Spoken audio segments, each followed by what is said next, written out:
While we're kind of touching on that type of craziness, Butch said he had run-ins with the Klan. He was run out of town with guns sticking out of car windows.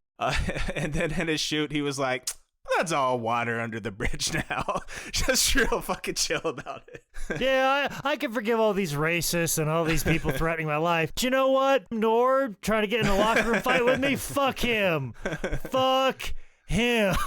Which also was during this time. And I think, Tyler, you did some research on Hacksaw Butch Reed fight, which, from what I understand and everything that I've ever heard about it, like, but both men are like super like chill about it. Like, yeah, we just got into a fight and that's whatever. Like, nope, we never found out, oh, this guy beat the shit out of that guy and this guy beat the shit out of that guy. And the story always goes, these two guys had an argument. Bill Watts is like, you guys go in that locker room, beat the shit out of each other and get it all out of each other, and then get in my fucking ring and wrestle the match I told you to fucking wrestle. Don't come out until you get it all out. Yeah, this one was fun to listen to because there were a bunch of people from that time that were on like various shoot interviews, and I think I definitely heard Nord talk about it, and I think Reed talked about it too. And it was basically just like that. It's like, yeah, there were two people that beat the shit out of each other, and after that we could do business. And there's something I like about that. When two people are angry, but it's very business-like, I like it. It's like with hockey. Like, you know, we're going to punch each other until we go down, then it's done, and it's water under the bridge.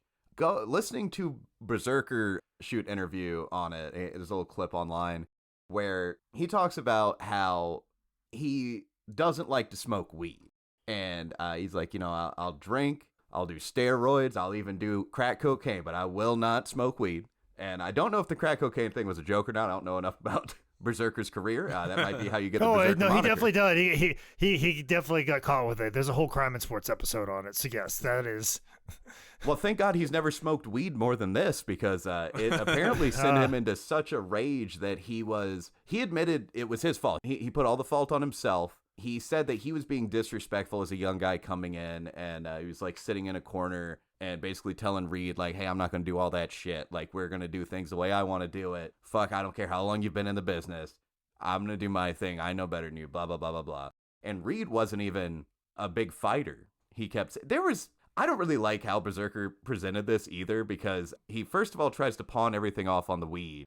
And then he was also kind of saying, like, you know, Reed wasn't, he's not that tough of a guy. Like, there are undertones of that. And part of me is like, I wouldn't be shit talking Butch Reed. And I think he's probably doing it because he's not around anymore. But the gist of it was that Jim Duggan was kind of the locker room leader, more or less, where, you know, everybody liked him. And if there were some skirmishes, he would kind of take both guys and be like, hey, how can we work this out? And Duggan went to Bill Watts and was like, hey, there's some shit going down in the locker room.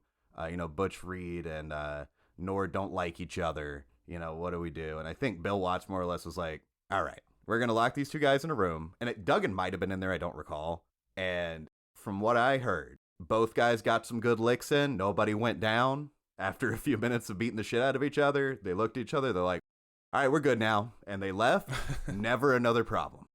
Like, that's the thing that just blows my mind. But at the same time, too, makes fucking sense. Also, too, if you're going to talk shit, fucking back it up. But the fact that you were still angry, like, minutes later, minutes enough for somebody to go, hey, let me go talk to the boss. Let's have a meeting about what we should do with coworkers that are having a fight right now. Okay, well, I got an idea. You two that are super angry right now, not in the heat of the moment, get in this room and fight each other to the death. And when you come out, you got to be cool.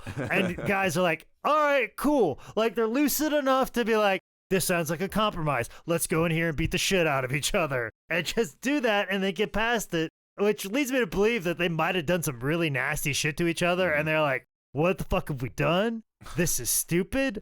I'm not as angry as I was before, but I don't want to back down from you. I'm locked in this fucking room with you now. I did some shit that I regret. You did some shit we regret. Just want to call this Broadway? Yeah, cool. All right, I'm fine with you. I don't want to fucking climb this mountain no more because I realize I can't knock you out with one punch, and I'm about to do some shit that's going to get me locked up. So let's just call it even. I'm wondering if at any point they just both got in like a standoff of like the iron claw on each other's dicks, and it's like, well, what do we do now? This is a stalemate.